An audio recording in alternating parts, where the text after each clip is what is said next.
नमस्कार साथियों, स्वागत है आपका अपने YouTube परिवार जीके विद एसआर सर में। कैसे हो सभी लोग? एकदम बढ़िया, स्वस्थ, सबकी बढ़िया चल रही है पढ़ाई। चलो आज की क्लास में हम राजस्थान की सिंचाई परियोजना में अगली अपनी सिंचाई परियोजना के बारे में बात करेंगे, जिसका क्या नाम है? भाखड़ा नागल सिंचाई परियोजना। अब देखो, अगर हम बात करें कि जो भाखड़ा नागल सिंचाई परियोजना ये किस नदी के ऊपर बनी हुई है, ये बनी हुई है सतलज नदी के ऊपर। अगर हम बात करें कि जो भाखड़ा नागल सिंचाई परियोजना है ये किसके दिमाग की उपज है, या हम मानेंगे सबसे पहले विचार किसने करा? तो देखो, पंजाब के अंदर एक लेफ्टिनेंट था जिसका क्या नाम था? लुइस डल। क्या नाम था? लुइस डल, जिसने 1908 के अंदर सबसे पहले विचार करा था कि भाई सतलज नदी का पानी कहां पर लाया जाए, राजस्थान के अंदर लाया जाए। ये विचार किसने करा था?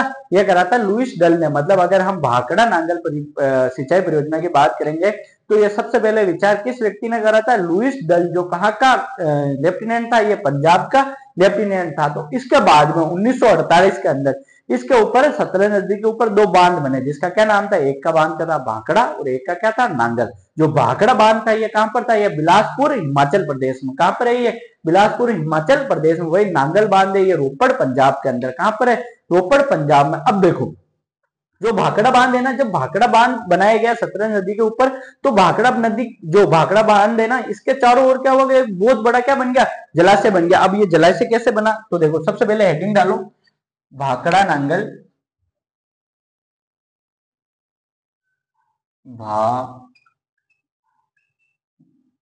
भाखड़ा नांगल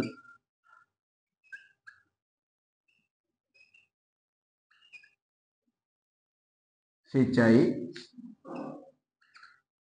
परियोजना। भाखड़ा नागल सिंचाई परियोजना। अगर देखो हम इसकी नदी की बात करें, नदी, तो नदी कौन सी है और विचार किसने करा? विचार किसने करा? अब देखो, नदी कौन सी है? सतलज नदी के ऊपर कौन सी परियोजना है? भाखड़ा नांगल बांध परियोजना, सतलज नदी। अब देखो, विचार करा था पंजाब के लेफ्टिनेंट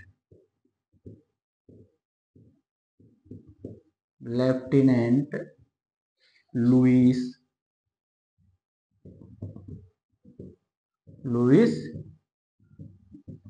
डन ने 1908 में।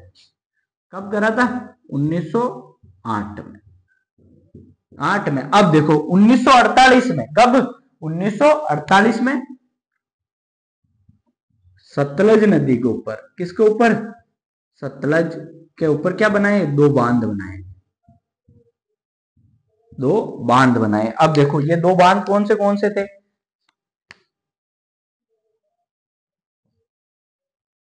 एक बांध का क्या नाम था? नांगल, नांगल बांध। एक का क्या था? भाखड़ा। क्या था?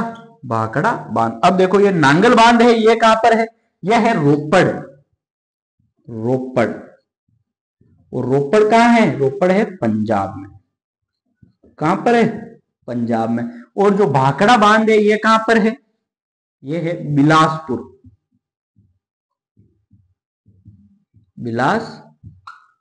और बिलासपुर कहां है? हिमाचल प्रदेश में। कहां पर है? हिमाचल प्रदेश में। अब देखो, जो ये भाखड़ा बांध है ना, ये भारत का तथा एशिया का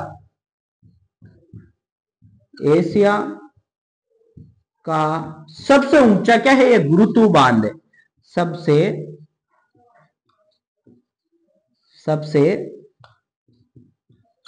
ऊंचा गुरुत्व बांध है। तो आपसे पूछे कि भारत का सबसे बड़ा गुरुत्व बांध कौन सा है, या सबसे ऊंचा गुरुत्व बांध कौन सा है? सबसे ऊंचा गुरुत्व बांध, तो भारत का सबसे ऊंचा गुरुत्व बांध कौन सा है? भाखड़ा बांध है। कौन सा है? भाखड़ा बांध। ये गुरुत्व बांध क्या होता है ये भी हम अभी बात करेंगे। गुरुत्व बांध को अच्छी तरीके से समझेंगे। बांध कौन से होते हैं, कि भाई गुरुत्व बांध कौन सा होता है, रोक हिल डैम कौन सा होता है, चाप बांध कौन सा होता है, इसके बारे में हम बात करेंगे। लेकिन सबसे पहले ये लिखो कि भाई जो भाखड़ा नांगल सिंचाई परियोजना है ये कौन सी नदी के ऊपर है? ये सतलज नदी के ऊपर है। सबसे पहले विचार किसने करा भाखड़ा नांगल परियोजना का?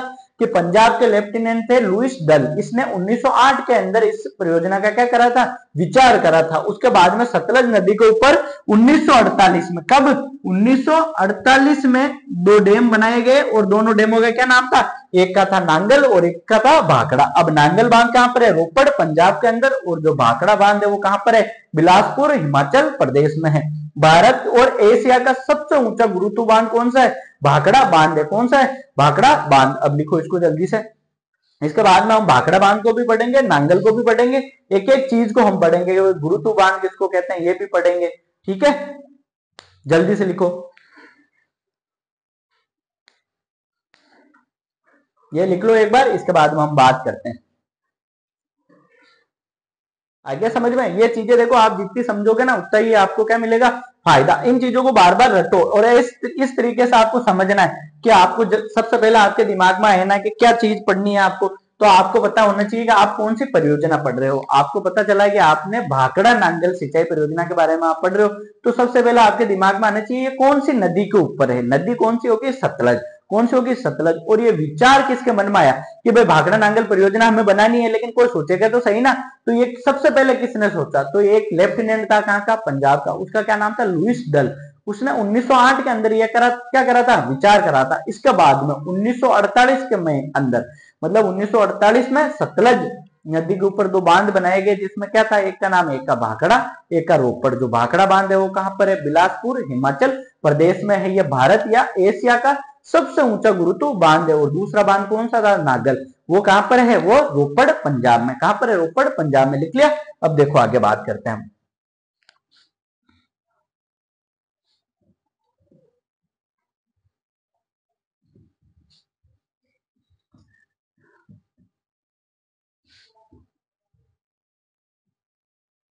देखो ये एक झील है,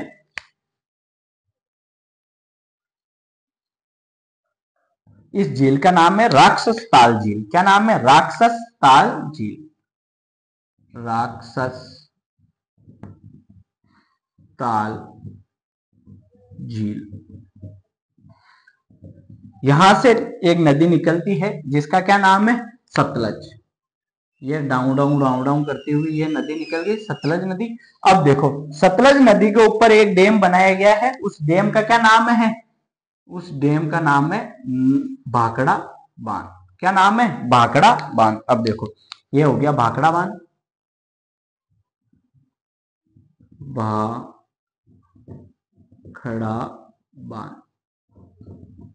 भाखड़ा बांध विशेषता पता चल गया इसको, यह भारत या एशिया सबसे ऊंचा गुरुत्व बांध है, यह भाखड़ा बांध है। अब देखो क्या हुआ कि इस जो बांध है इसके अंदर क्या पानी की आवक बहुत ज्यादा है, तो ये पानी इसके अंदर था पहले, तो ये पानी इसके अंदर था, लेकिन इसके चारों ओर और क्या बन गया, बहुत बड़ा जलाशय बन गया। इस बांध के चारों ओर इस तरीके से क्या बन गया, एक जलाशय बन गया। और ये जलाशय इतना बड़ा हो गया कि यहाँ पर एक झील का निर्माण हो गया। क्या हो गया, एक झील का निर्माण हो गया, जिसका क्या नाम हो गया, इस झील का गोविंद सागर नाम हो गया। इस झील का क्या नाम है, गोविंद सागर झील, गोविंद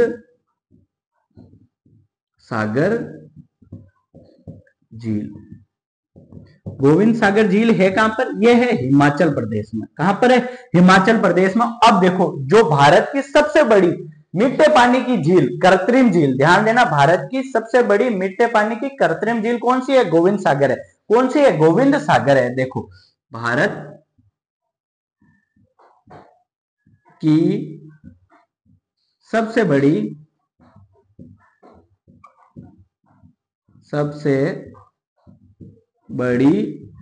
मीठे पानी की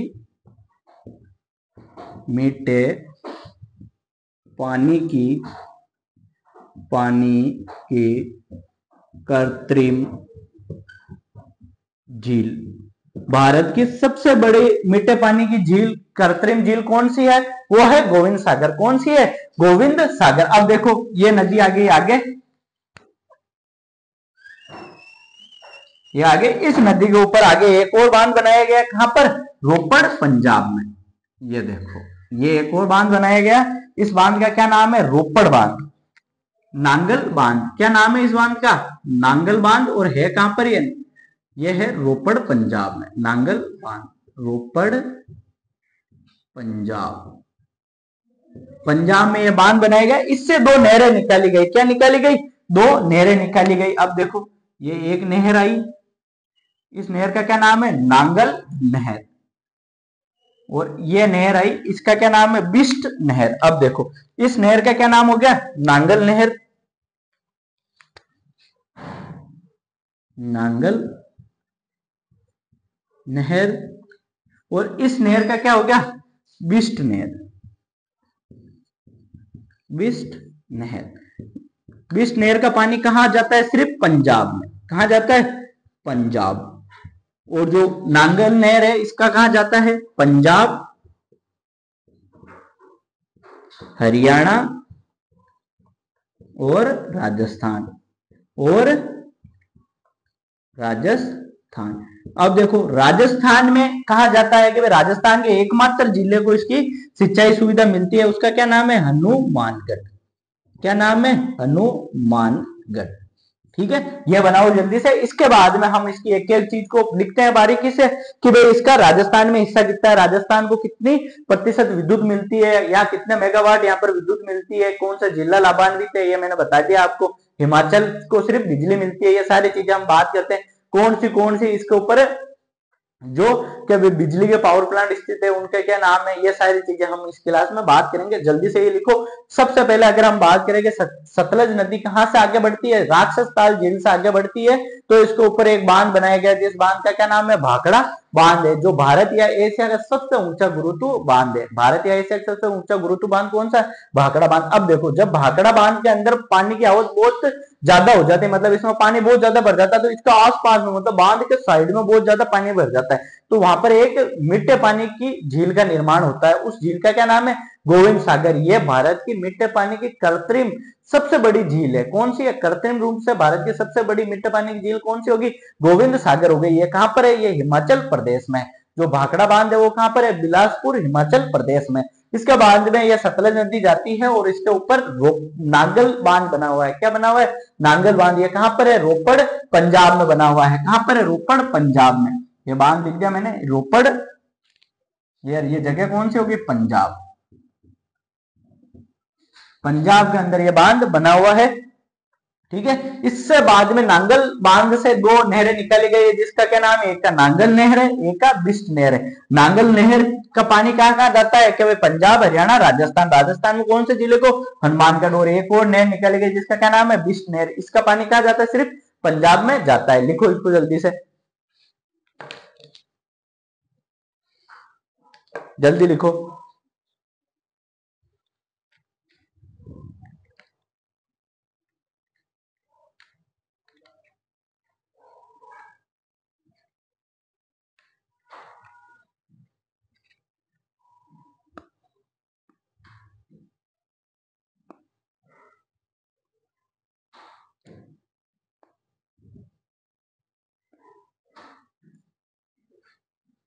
लिख लिया? जल्दी से लिखो।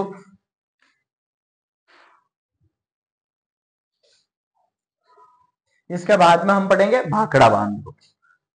भाखड़ा बांध को हेडिंग डालने है, जो पंडित जवाहरलाल नेहरू थे इन्होंने इस भाखड़ा बांध के बारे में क्या कहा? चमत्कारी विराट वस्तु। क्या कहा? चमत्कारी विराट वस्तु। ये किसके बारे में कहा है? ये भाखड़ा बांध के बारे में कहा। बनाओ जल्दी से इसको।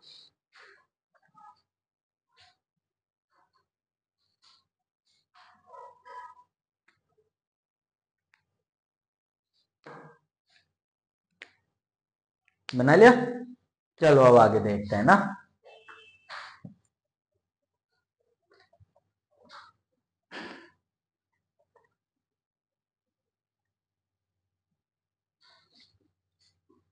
देखो भाई,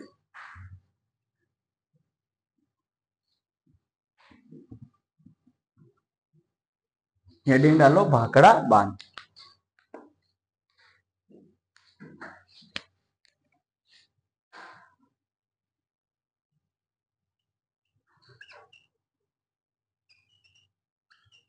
भाखड़ा बांध। भाखड़ा बांध कहां पर है? भाखड़ा बांध है बिलासपुर, हिमाचल प्रदेश में है। कहां पर है? बिलासपुर, हिमाचल प्रदेश में। कहां पर है? हिमाचल प्रदेश में, बिलासपुर हिमाचल प्रदेश में। अब देखो पंडित जवाहरलाल नेहरू ने इसके बारे में क्या कहा? पंडित जवाहरलाल नेहरू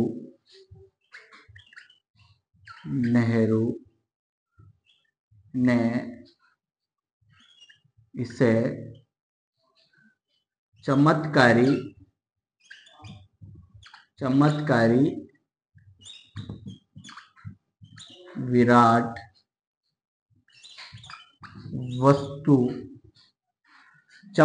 विराट वस्तु की संज्ञा दी। ठीक है, जो भाखड़ा बांध है इसको पंडित जवाहरलाल नेहरू ने क्या कहा? चमत्कारी विराट वस्तु। क्या कहा? चमत्कारी विराट वस्तु। अब देखो भाखड़ा बांध के चारों ओर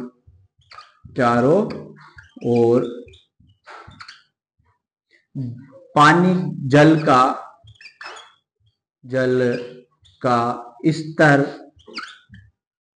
स्तर बढ़ने से एक झील का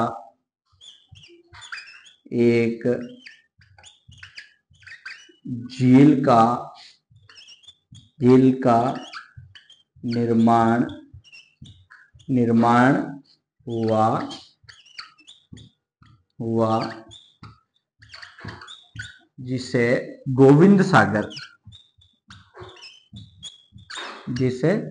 गोविंद सागर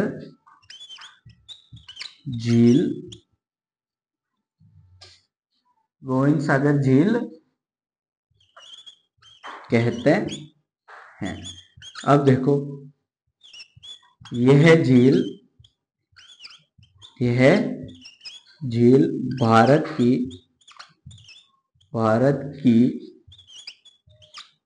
मीठे पानी की सबसे बड़ी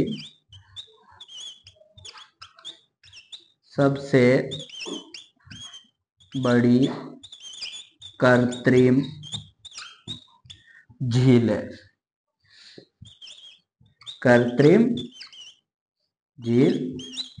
देखो अगर हम भाखड़ा बांध की बात करें तो भाखड़ा बांध का निर्माण कब हुआ था? 1948 में भाखड़ा बांध का निर्माण हुआ था। और ये है कहां पर? ये बिलासपुर हिमाचल प्रदेश में। कहां पर है? बिलासपुर हिमाचल प्रदेश में। पंडित जवाहरलाल नेहरू ने इसे किसकी संज्ञा दी है? चमत्कारी विराट वस्तु की संज्ञा दी है। भाखड़ा बांध के चारों ओर क्या हो गया? जल का स्तर बढ़ने से यहाँ पर एक झील का निर्माण हुआ है, जिसे क्या कहते हैं? हम गोविंद सागर कहते हैं। और गोविंद सागर भारत की मीठे पानी की सबसे बड़ी कृत्रिम झील है। मीठे पानी की सबसे बड़ी कृत्रिम झील कौन सी है? गोविंद सागर है। और देखो भाखड़ा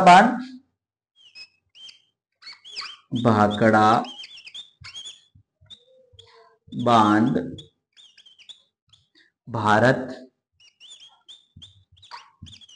का या एशिया का, भारत और एशिया का सबसे ऊंचा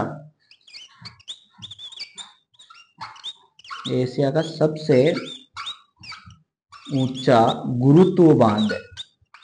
क्या है? गुरुत्व बांध है।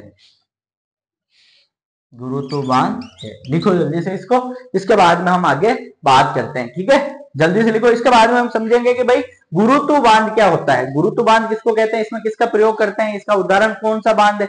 इसके बाद में हम रोक हिल डैम किसे कहते हैं, उसका क्या उदाहरण है। उसके बाद में चाप बांध किसे कहते हैं। हम ये बांध की भी श्रेणियां पढ़ लेंगे ताकि आपको ऐसे नहीं पता चले कि गुरुत्व बांध किसको कहते हैं। गुरुजी आपको मन में आएगा ना कि अरे भाई माने तो गुरुत्व बांध ही नहीं बताया, तो गुरुत्व बांध भी तो पता होना चाहिए ना कि गुरुत्व बांध किन बोले। तो सब बड़ी बात है गुरुत्व बांध किन के। देखो अगर कोई ऊंचाई पे बने जी के महीने का आप एक तो सीमेंट प्रयोग कर ला, सीमेंट, इसके बाद में रोड़ी और बजरी, ये तीन चीजों का जिसमें प्रयोग करते हैं उसको हम क्या बोलते हैं, गुरुत्व बांध बोलते हैं। क्या बोलते हैं, गुरुत्व बांध बोलते हैं। रॉक हिल डैम किसको बोलते हैं, मृदा और चट्टानों को काट कर और उसके बाद में उसकी जो साइड में दरारें रह जाती है ना, उसमें क्या करते हैं हम, उसमें हम रोड़ी भरते हैं। रोड़ी भरने के बाद मतलब कंक्रीट, कंक्रीट का जिसमें इस्तेमाल करते हैं उसको क्या बोलते हैं हम, रॉक हिल डैम। और उसके बाद में अगर हम बात करें किसकी, चाप डैम, मतलब दो पहाड़ियों की चट्टान, मतलब दो पहाड़ियां होती है ना, दो पहाड़ियों में अवरोध उत्पन्न करके, मतलब चट्टानों को काटकर अवरोध उत्पन्न करके जिस बांध का निर्माण करा जाता है उसको क्या कहते हैं हम, चाप डैम कहते हैं। क्या कहते हैं, चाप डैम कहते हैं। तो ये अभी हम लिखेंगे और उसको अच्छे से समझेंगे। अभी पहले इसको उतारो आप जल्दी से,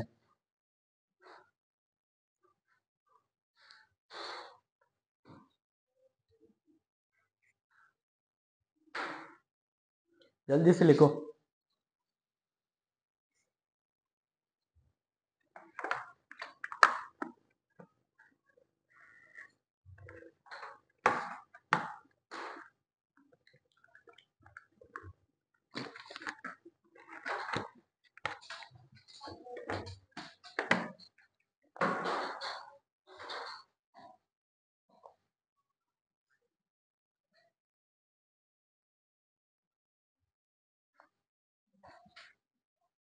लिख लिया? अब याद करो इसको फटाफट से, देखो एक बार वापस याद करने का सबसे अच्छा तरीका क्या है कि भाखड़ा बांध, इसका निर्माण कब हुआ था, 1948 में इसका निर्माण हुआ था। कौन सी जगह है, बिलासपुर। बिलासपुर कहां पर है, हिमाचल प्रदेश में है। कहां पर है, हिमाचल प्रदेश में। पंडित जवाहरलाल नेहरू ने इसके बारे में क्या कहा कि यह चमत्कारी विराट वस्तु है। क्या कहा, चमत्कारी विराट वस्तु है। भाखड़ा बांध के चारों ओर क्या हो गया, जल स्तर बढ़ने के कारण यहाँ पर किस एक झील का निर्माण हो गया। उस झील का क्या नाम है, गोविंद सागर झील। क्या नाम है, गोविंद सागर झील है। ये भारत की कृत्रिम रूप से बनी हुई मीठे पानी की सबसे क्या है, बड़ी झील है। मतलब कृत्रिम रूप से बनी हुई मीठे पानी की सबसे बड़ी झील कौन सी है, वो है गोविंद सागर। भाखड़ा बांध भारत और एशिया का सबसे क्या है, ऊंचा गुरुत्व बांध है। क्या है, सबसे ऊंचा गुरुत्व बांध है। अब देखो आगे, हो गया यार, बस इतना सा टाइम लगता है इसमें। देखो अब आपका पहले बांधों का भी खेल खत्म कर देते हैं ताकि भाई आपको बांध के बारे में भी तो पता चल जाए।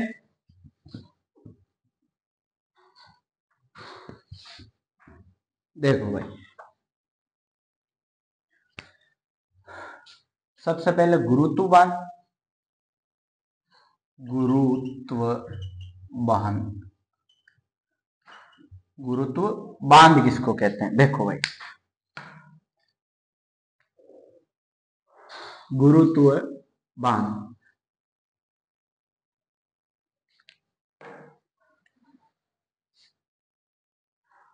ऐसा बांध जिसके जिसके निर्माण में सीमेंट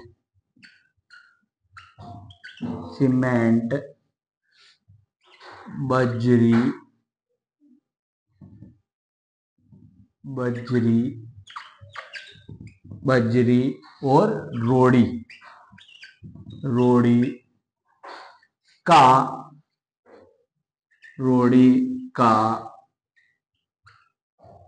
प्रयोग किया जाता है, उसको क्या कहते हैं हम, गुरुत्व बांध कहते हैं। जैसे भाखड़ा बांध, एग्जाम्पल के तौर पे भाखड़ा बांध। अब देखो दूसरा, रॉक हिल डैम, जिसको क्या बोलते हैं हम, चट्टानी डैम, रॉक्स हिल डैम, रॉक हिल डैम। देखो ऐसा बांध जिसके निर्माण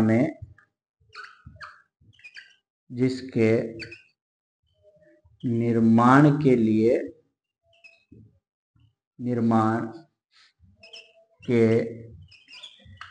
लिए मृदा प्लस चट्टानों को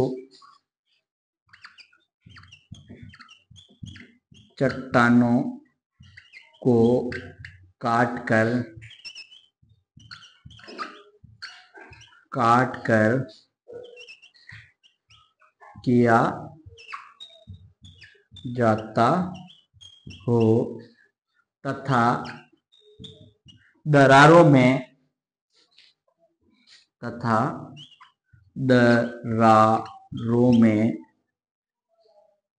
दरारों में कंक्रीट का प्रयोग किया जाता हो, कंक्रीट का प्रयोग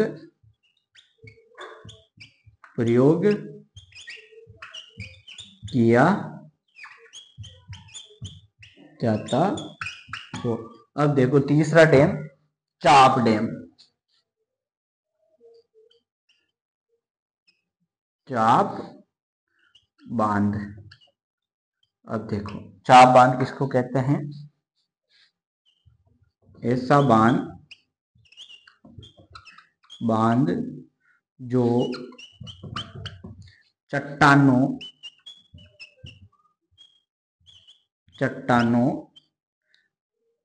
नहीं, इसमें पहाड़ों लिखो, पहाड़ियों को काट कर बनाया जाता है, जो पहाड़ियों को काट कर बीच में अवरोध उत्पन्न करके, बीच में अवरोध उत्पन्न करके बनाया जाता हो, अवरोध उत्पन्न करके बनाया जाता हो। ठीक है। और अगर हम रॉक हिल डैम की बात करें तो इसका उदाहरण कौन सा है? टिहरी बांध, टिहरी बांध। ठीक है, समझ में आ गया। गुरुत्व बांध किसको कहते हैं? कि भाई ऐसा बांध जिसके निर्माण में सीमेंट, बजरी, रोड़ी का प्रयोग किया जाता है, उसको हम क्या कहते हैं?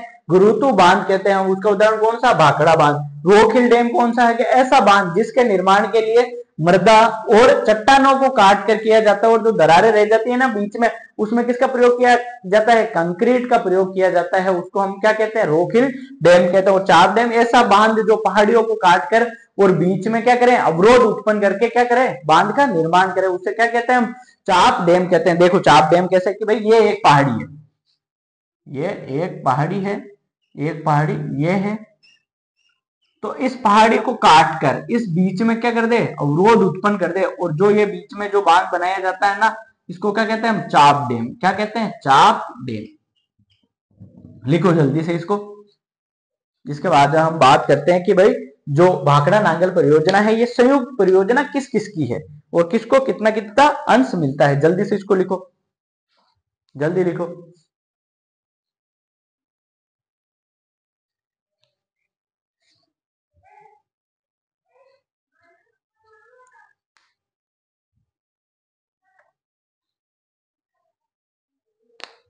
जल्दी जल्दी लिखो।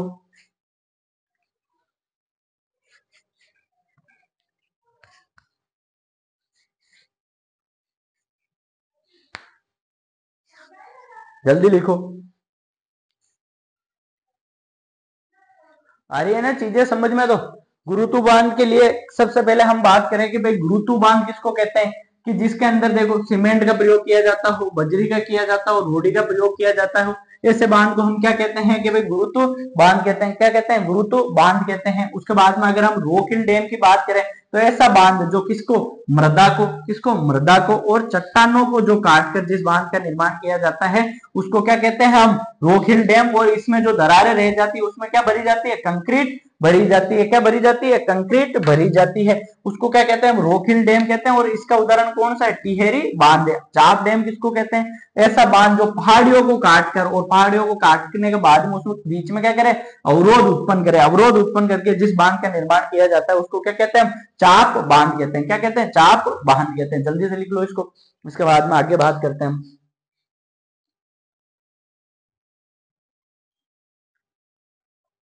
लिख लिया?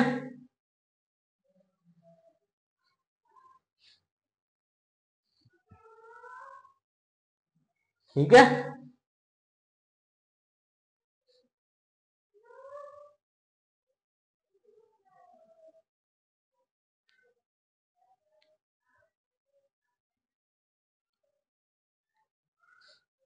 अब देखो आगे, इसके साथ ही हमारी क्या हो जाएगी, भाखड़ा नांगल सिंचाई परियोजना समाप्त हो जाएगी। सिंचाई परियोजना का थोड़ा क्या है कि जो पोर्शन है बहुत लंबा है, अपने को क्या है कि लिखने में भी टाइम लगता है, एक एक चीज को समझाना भी जरूरी है, और बोर्ड पे मैं तो पता आपको एक एक चीज के नोट्स बनवाता हूँ, तो आपको ये चीजें भी बनानी पड़ती है, तो ये लिखना तो पड़ेगा ना, तभी तो आपको सारी चीजें याद होगी। ये नोट्स बना लोगे ना आप, तो आपके राजस्थान के किसी भी कंपटीशन एग्जाम में आपको कोई प्रॉब्लम नहीं होगी। आपको बस इतना करना है, एक एक चीज जो मैं पढ़ा रहा हूँ उसको अच्छे से पढ़ना है, उसको याद करना है, उसको लिखना है और उसको बार बार दोहराना है। जब तक आप दोहराओगे नहीं ना, कोई फायदा है नहीं। तो चीजों को बार बार क्या करो, आप दोहराओ और पढ़ो। देखो अगर आप ये सोचते हो कि मेरे को तो सारे जो क्या बोलते हैं ना, सारी एक चीजें हैं जो एक साथ जुड़कर मुझे बता देगी कि जब सारी परिस्थितियां आपके पक्ष में होगी तभी आप कार्य करना प्रारंभ करोगे, तो आप कभी भी कार्य प्रारंभ कर ही नहीं पाओगे, क्योंकि आपके जीवन में या इस दुनिया में ऐसा कोई व्यक्ति नहीं है जिसके जीवन में कोई ना कोई परिस्थिति विपरीत न हो। मतलब हर इंसान के जीवन में कोई ना कोई परिस्थिति क्या होती है, विपरीत ही होती है, और वो विपरीत परिस्थिति में ही इंसान क्या करता है, आगे बढ़ता है। जब वो विपरीत परिस्थिति में किया गया कार्य ही उसको एक दिन बहुत बड़ा रिवॉर्ड देके जाता है। तो अब देखो आगे, देखो संयुक्त परियोजना किसकी किसकी है, भाखड़ा नांगल परियोजना संयुक्त परियोजना, संयुक्त परियोजना, परियोजना। अब देखो जो भाखड़ा नांगल सिंचाई परियोजना है, संयुक्त परियोजना किस किस की है, देखो एक तो है ये राजस्थान की, किसकी है, राजस्थान प्लस पंजाब प्लस हरियाणा और हिमाचल प्रदेश। किस किस की है, Rajasthan plus Punjab plus Haryana plus Himachal Pradesh. अब देखो इसमें राजस्थान का हिस्सा कितना है, राजस्थान का हिस्सा कितना है, राजस्थान को बिजली कितनी मिलती है, बिजली बिजली कितनी मिलती है, लाभान्वित जिला कौन सा है राजस्थान का, लाभान्वित लाभान्वित जिला कौन सा जिला राजस्थान का लाभान्वित है, और सिंचाई कितनी होती है, सिंचाई कितनी होती है। देखो अगर हम बात करें किसकी, कि भाई अगर राजस्थान का हिस्सा कितना है भाखड़ा नांगल सिंचाई परियोजना में, तो 15.22% हिस्सा किसका है, राजस्थान का है। और राजस्थान को बिजली कितना प्रतिशत कितने मेगावाट मिलती है, 227 मेगावाट राजस्थान को क्या मिलती है, बिजली मिलती है। मतलब राजस्थान को कितने मेगावाट बिजली मिलती है भाखड़ा नांगल सिंचाई परियोजना से, 227 मेगावाट बिजली मिलती है। और राजस्थान का एकमात्र जिला लाभान्वित कौन सा है, हनुमानगढ़। कौन सा है, हनुमानगढ़ क्या होता है, भाखड़ा नांगल सिंचाई परियोजना से लाभान्वित होता है। तो हनुमानगढ़ जिला इसका लाभान्वित जिला। एग्जाम में ऐसे क्वेश्चन पूछा जा सकता है कि राजस्थान में भाखड़ा नांगल सिंचाई परियोजना से कौन सा जिला लाभान्वित होता है, तो कौन सा होता है, हनुमानगढ़ होता है। राजस्थान में भाखड़ा नांगल सिंचाई परियोजना से कितने प्रतिशत बिजली मिलती है, 227 मेगावाट बिजली मिलती है। राजस्थान का भाखड़ा नांगल सिंचाई परियोजना में कितना प्रतिशत हिस्सा है 15.22% हिस्सा है। अब देखो और सिंचाई कितने प्रतिशत भाग पर होती है, 2.3 लाख हेक्टेयर भूमि के ऊपर क्या होती है, सिंचाई होती है, हेक्टेयर पर क्या होती है, सिंचाई होती है। अब देखो कि भाई संयुक्त परियोजना किस किस की है, राजस्थान पंजाब हरियाणा और हिमाचल प्रदेश की यह संयुक्त परियोजना है। राजस्थान का हिस्सा कितना 15.22%, राजस्थान को बिजली कितनी मिलती है, 227 मेगावाट। लाभान्वित जिला कौन सा, हनुमानगढ़। सिंचाई कौन कितने प्रतिशत क्या कितने भाग पर होती है, 2.3 लाख हेक्टेयर पर क्या होती है, भाखड़ा नांगल सिंचाई परियोजना से राजस्थान में सिंचाई होती है। अब देखो नोट, ये नोट डाल के लिखो, नोट कि भाई हिमाचल को सिर्फ क्या मिलती है, बिजली ही मिलती है, बाकी और कुछ नहीं मिलता है। हिमाचल प्रदेश को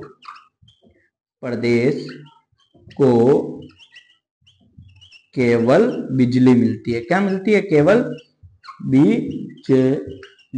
बिजली ही मिलती है। ठीक है, हिमाचल प्रदेश को केवल बिजली मिलती है, लिख लो, बिजली मिलती है। जल्दी से इसको छापो, इसके बाद में और बात करते हैं हम आगे। इसके बाद में नई सिंचाई परियोजना क्या करते हैं, शुरुआत करते हैं। जल्दी से लिखो इसको।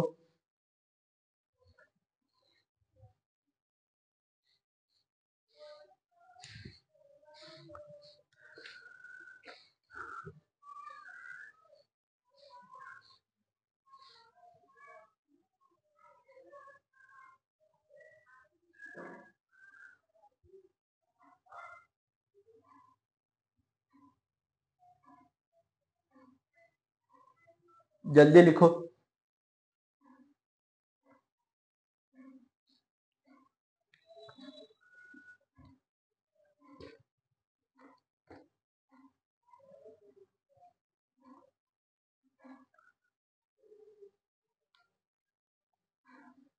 लिख लिया? हो गई याद? जल्दी से इसको एक बार याद करो, जब तक मैं थोड़ी साइड डाल लेता हूं। इसको याद करो फटाफट, इन आंकड़ों को याद करो।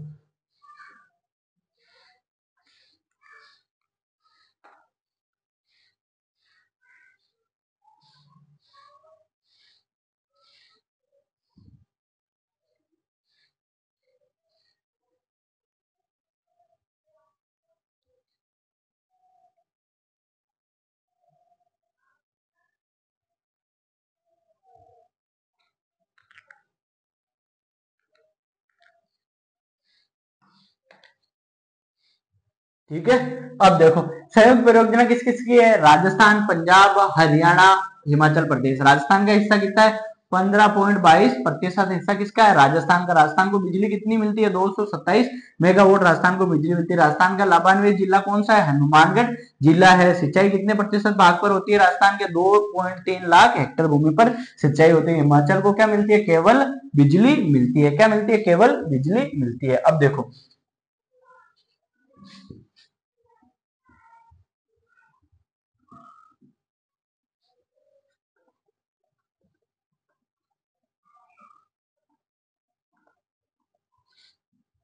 अब देखो इसके ऊपर जल विद्युत गृह कौन से हैं? देखो हेडिंग डालो जल विद्युत गृह। जल विद्युत जल विद्युत गृह। अब देखो इसकी ट्रिक क्या है? कंगारू। क्या है? कंगारू। अब देखो कंगारू क्या है? अभी अभी भारत को क्या किसने हराया है? कंगारू ने। कंगारू किस देश के लोगों को कहते हैं? ऑस्ट्रेलिया के। वहां पर एक जानवर पाया जाता है, मतलब ऑस्ट्रेलिया को भी क्या बोला जाता है? कंगारू बोला जाता है, मतलब वहां पर कंगारू एक जानवर है इस वजह से। ठीक है, तो कैसे? कोटड़ा, कोटड़ा, गंगवाल, कैसे? गंगवाल, और रू से रोपड़। रोपड़, ये हो गई अपनी भाखड़ा नांगल सिंचाई परियोजना समाप्त। तो देखो कोटड़ा जल विद्युत गृह, जल विद्युत गृह, गंगवाल जल विद्युत गृह, रोपड़ जल विद्युत गृह। जल्दी से लिखो इसको। इसके बाद में हम नई रावी व्यास परियोजना या सिर्फ रावी सिंचाई परियोजना के बारे में बात करते हैं। जल्दी से इसको लिख लो।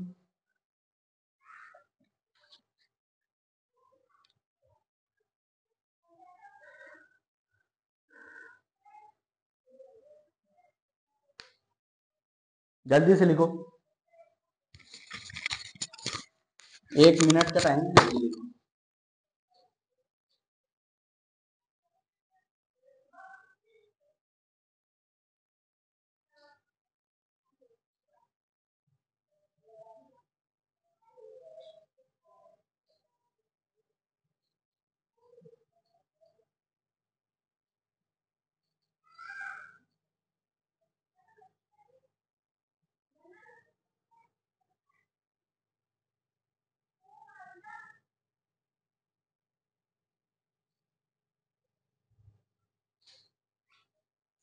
ठीक है, लिख लिया? अब देखो आगे, अब नई हेडिंग डालो व्यास परियोजना या रावी व्यास परियोजना।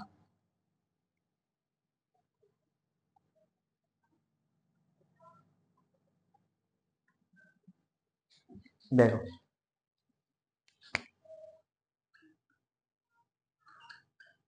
व्यास परियोजना, परियोजना या रावी व्यास परियोजना।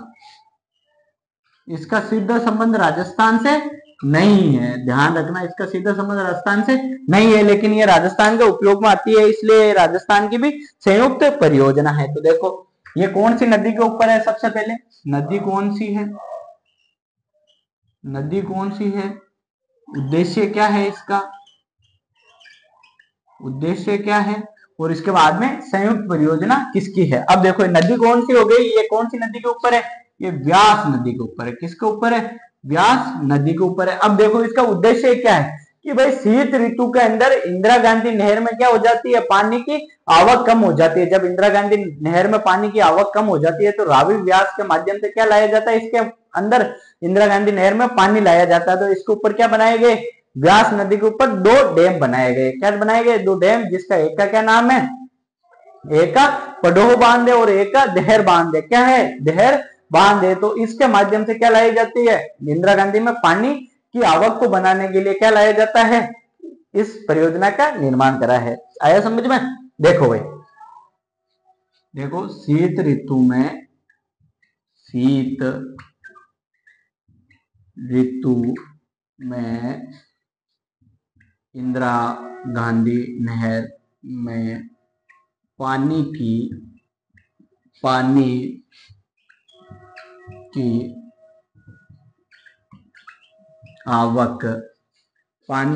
आवक कम हो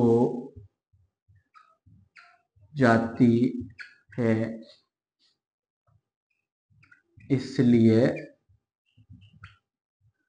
इसलिए इस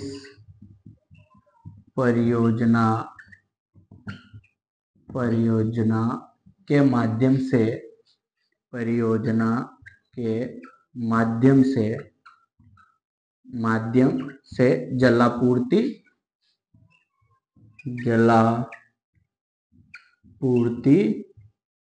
की जाती है। किसको, इंदिरा गांधी नहर को जलापूर्ति की जाती है। ये संयुक्त परियोजना किसकी है, तो देखो संयुक्त परियोजना है ये पंजाब, देखो पंजाब, राजस्थान और हरियाणा की क्या है, ये संयुक्त परियोजना है। जल्दी से इसको लिखो, एक बार पानी पीता हूं मैं, गला सूख रहा है, एक बार जल्दी लिखो इसको। लिख लिया जल्दी से। अब देखो इसके ऊपर क्या बनाए गए, व्यास नदी के ऊपर 2 बांध बनाए गए। देखो व्यास नदी के ऊपर क्या बनाए गए, 2 बांध। देखो एक बांध का क्या नाम है, देहर बांध। क्या बांध नाम है, देहर बांध। और एक का क्या नाम है, पोंग बांध। क्या नाम है, पोंग बांध। अब देखो ये कहां पर है, देहर बांध, ये हिमाचल प्रदेश में है। और पोंग बांध भी कहां पर है, हिमाचल प्रदेश में। कहां पर है, हिमाचल प्रदेश में। इससे कितने प्रतिशत जल आपूर्ति होती है, देहर बांध से 20%, पोंग बांध से कितने प्रतिशत होती है, 59% जल आपूर्ति होती है। किसको, इंदिरा गांधी नहर को। अगर हम टोटल निकाले इन दोनों की तो कितने प्रतिशत जल आपूर्ति होती है, 79% जल आपूर्ति किससे होती है, इस परियोजना से होती है। मतलब देहर बांध और पोंग बांध से मिलकर कितने प्रतिशत होती है, 79% होती है। अब देखो सबसे पहले अगर हम बात करें किसकी, कि भाई व्यास परियोजना या इसी को रावी व्यास परियोजना कहते हैं, ये कौन सी नदी के ऊपर है, व्यास नदी के ऊपर है। किसके ऊपर है, व्यास नदी के ऊपर है। शीत ऋतु में क्या हो जाती है, इंदिरा गांधी नहर परियोजना में पानी की आवक कम हो जाती है। तो इस वजह से इस परियोजना का क्या करा, निर्माण करा कि भाई इंदिरा गांधी नहर परियोजना में क्या की जा सके, जलापूर्ति की जा सके। अब देखो ये संयुक्त परियोजना किस किस की है, पंजाब, राजस्थान और हरियाणा की क्या संयुक्त परियोजना है। व्यास नदी के ऊपर क्या बने हुए, 2 बांध बने हुए, एक का देहर बांध है, एक का क्या नाम है, पोंग बांध है। दोनों क्या है, हिमाचल प्रदेश में। देहर बांध से कितने प्रतिशत जलापूर्ति होती है, 20% क्या होती है, जलापूर्ति होती है। पोंग बांध से 59% क्या होती है, जलापूर्ति होती है। टोटल कितनी होती है, 79% क्या होती है, जलापूर्ति होती है। किसको, इंदिरा गांधी नहर परियोजना को होती है। जल्दी से लिखो इसको, जल्दी जल्दी छापो।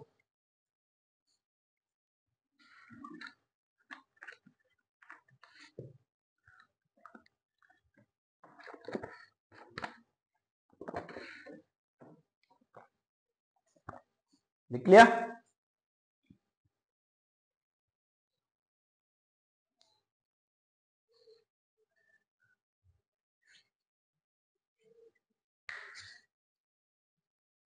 अब देखो आगे, आगे समझ में याद कर लिया इसको। याद करने का सबसे अच्छा तरीका, रावी व्यास परियोजना कौन सी नदी के ऊपर है? व्यास नदी पर है। कौन सी पे? व्यास पे। शीत ऋतु में इंदिरा गांधी नहर परियोजना में पानी की आवक को सुचारू करने के लिए इसका क्या किया गया? निर्माण। संयुक्त परियोजना किस किस की है? पंजाब, राजस्थान और हरियाणा की 2 बांध बनाए गए। किसके ऊपर? व्यास नदी के ऊपर। एक का देहर बांध और एक का पोंग बांध। ये दोनों कहां पर? हिमाचल प्रदेश में। इससे 20% होती है और इससे 59% जलापूर्ति होती है। टोटल कितनी होगी? 79% जलापूर्ति होगी। अब देखो रावी व्यास जल समझौते के बारे में हम बात करते हैं। यह छोटी ही परियोजना है, इसके बाद में ज्यादा बड़ी नहीं है। सारी सारी अपने बड़ी बड़ी क्या कर ली? समाप्त कर ली। अब बस छोटी छोटी है जिनको हम जल्दी जल्दी समाप्त करेंगे।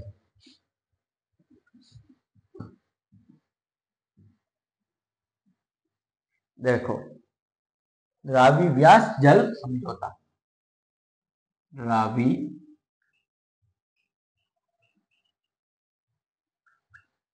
व्यास जल समझौता, समझौता। अब देखो सबसे पहले रावी व्यास समझौता कब हुआ था?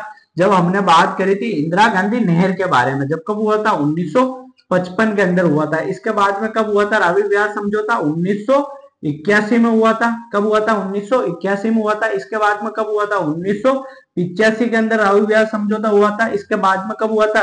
26 अक्टूबर 26 जनवरी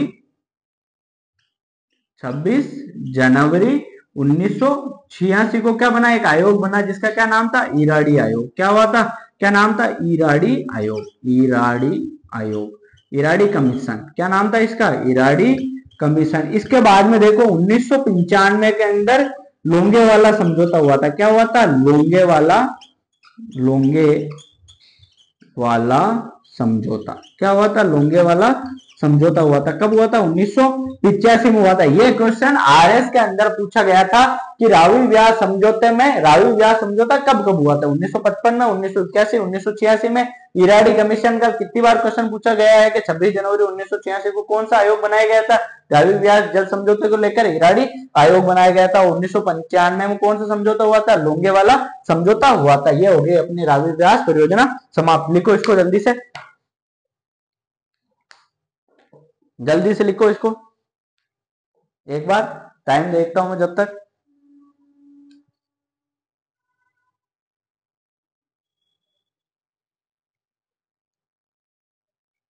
ठीक है, आज की क्लास में हमने 2 सिंचाई परियोजनाओं को क्या कर लिया? समाप्त कर लिया। अब हम कल और कर लेंगे, उसके बाद में जल्दी जल्दी हम कोर्स को क्या कर देंगे? समाप्त कर देंगे। जब तक अपना ख्याल रखें, बड़ों का सम्मान करें, छोटों को प्यार दे और अपना व्यक्तित्व इस प्रकार से विकसित करें कि महिलाएं आपके साथ में सुरक्षित महसूस करें। जब तक अपना ख्याल रखें, बड़ों का सम्मान करें और छोटों को प्यार दें। अगर आपको सेशन पसंद आया है तो वीडियो को लाइक जरूर करें। अगर आप नए जुड़े हैं तो चैनल को सब्सक्राइब जरूर करें। साथियों जब तक अपनी पढ़ाई को सुचारू रखें, आगे निरंतर प्रयास करते रहें, क्योंकि प्रयास करने वाला व्यक्ति कभी भी जीवन में पीछे नहीं रहता। तो आप हमेशा एक चीज का ध्यान रखें, कई बार आपके जीवन में कई सारी ऐसी घटनाएं होती है जिससे आपको लगता है कि नहीं मेरे को हार मान लेनी चाहिए, लेकिन आपको उस समय भी हार नहीं माननी है। हार नहीं मानने वाला व्यक्ति भी अंतिम विजेता होता है। क्या होता है? अंतिम में वो विजेता बन ही जाता है, किसी भी प्रकार से वो क्या बने? विजेता बना। इसलिए हमारा जीवन में देखे, हमारे जीवन में हमेशा हमें क्या करते रहना चाहिए? प्रयास करते रहना। मतलब प्रयास की जो वैल्यू इस जीवन में है ना, वो कहीं भी नहीं। अगर आप बार बार किसी चीज को आप करने का प्रयास करते हैं तो एक ना एक दिन वो आपसे हो जाती है। इसलिए मतलब आप उसमें क्या हो जाते हो? पारंगत हो जाते हो। अगर पारंगत बनने के लिए आपको क्या करना पड़ेगा? आपको उस चीज को महसूस करना पड़ेगा, उस चीज का फील लेना पड़ेगा आपको, तभी जाके आप क्या बनेंगे? पारंगत बनेंगे। ठीक है, जब तक टेक केयर, बाय बाय।